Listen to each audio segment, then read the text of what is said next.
nag-request ng asawa ng ulam, gustong ulam, lutuin natin. Gusto daw niya to eh. Lagyan ko daw ng upo. Okay. Oh, takpan natin. Tapos, may naghihintay para sa aming atleta mamaya pag uwi niya. Ayan, need more protein. Good luck nak sa game.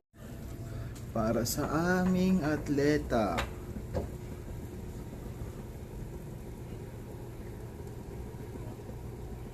Ayan. At saka, ang request ng asawa.